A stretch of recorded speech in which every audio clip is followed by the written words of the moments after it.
Luckily, I have my handy dandy offset spatula. This is basically gonna make this cake for me today.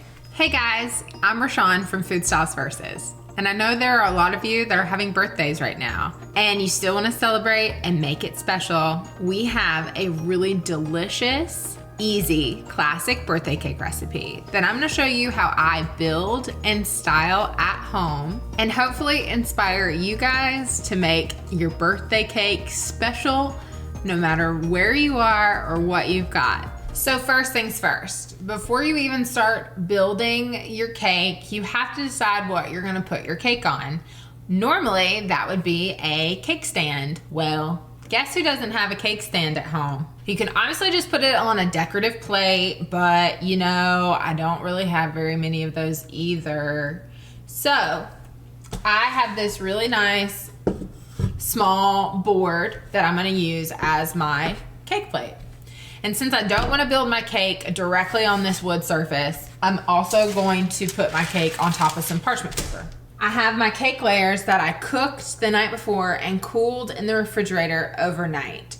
This is really an important step because working with cooled cake layers is so much easier to ice and to cut and the whole shebang. I also have my buttercream already made. It's super delicious, believe me. I tasted it a million times. A million, I promise. So I'm gonna put a little dollop of buttercream in the middle of my parchment paper. This is just to keep the cake layer from like sliding around on the parchment paper. And then I'm gonna invert the cake layer so that this is the top side. If I was in my studio kitchen, I would have so many different tools that I could use to frost this cake. But at home, my supplies are really limited. So this is a really great technique that I have come up with to frost a cake, make your layers super even without having to use any fancy tools. And we're basically making a piping bag out of a plastic bag. So I'm putting my buttercream in the plastic bag, probably half of it. And then I'm just gonna clip this corner.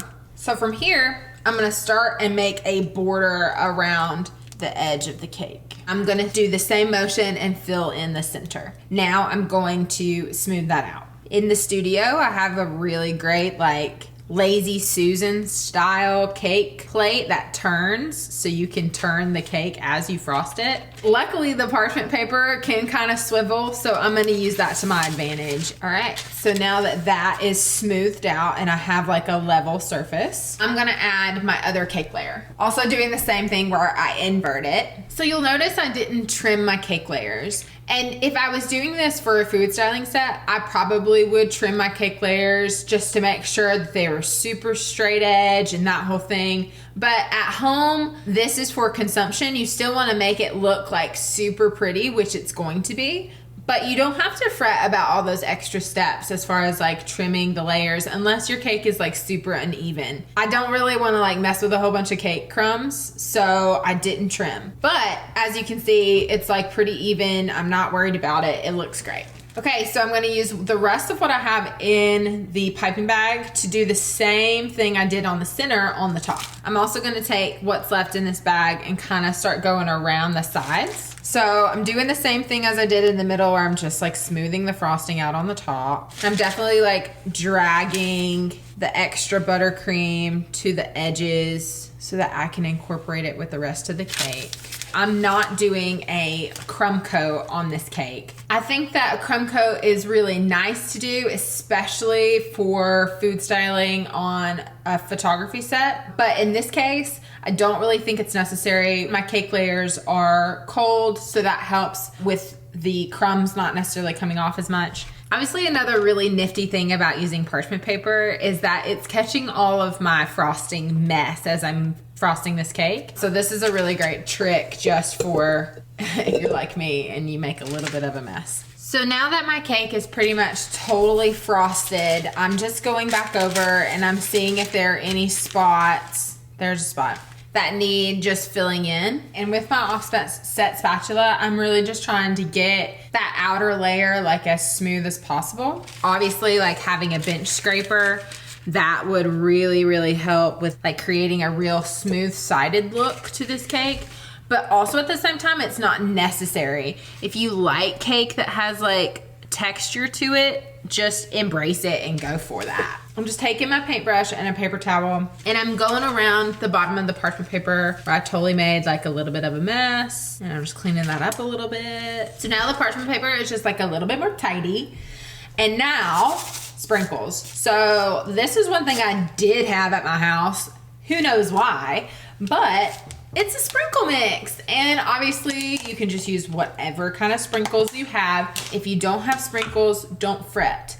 Use flaked coconut or chocolate chips or fruit like strawberries. Just let your imagination go to work. If you think it would go good with cake and it would look pretty, that's what you should use to garnish your cake. So I'm gonna start at the top and I'm just gonna kind of make a halo around the top of this cake. And I'll be sweeping sprinkles up in my floor for the next 2 weeks. Okay, so now we're gonna do a sprinkle rim around the bottom of the cake too. So here's my tip for that. And this definitely only works because I built this cake on parchment paper. So maybe that's an incentive for you guys to try that at home too. So I'm gonna sprinkle my sprinkles around the bottom of the cake, but on the parchment paper. And now I'm gonna take my paintbrush tip and I'm going to press the sprinkles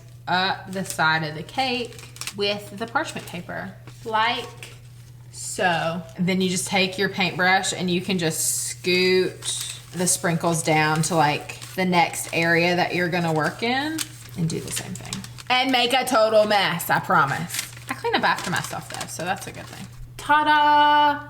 Here it is. So pretty. I have totally gone to Sprinkle Town on this guy. I'm very happy with the way it looks and I know it's gonna be delicious. The next step is to put this in the refrigerator or the freezer, but I'm just gonna refrigerate mine for probably about 30 minutes. I just want this cake to get super cold. That is the best way to get a super clean slice of cake. Okay, so the cake has chilled long enough and I'm ready to put it on my little photo set. I'll show you what that looks like. So the first thing that I can really pick out in this scene is that I want to be able to see my board that the cake is on, but right now my parchment paper is covering that. So I'm just gonna take some scissors and trim down the parchment paper so it's less visible and it's more about the cake and the board. All right, there she is. It looks really, really great, you guys. Just simple and pretty. And I like that the parchment paper is kind of hanging off the edges there. Okay, so as you can see, I set up a little scene here. I have 2 plates and 2 cups. It's super like an intimate setting. Like I said, I only have 2 people in my household,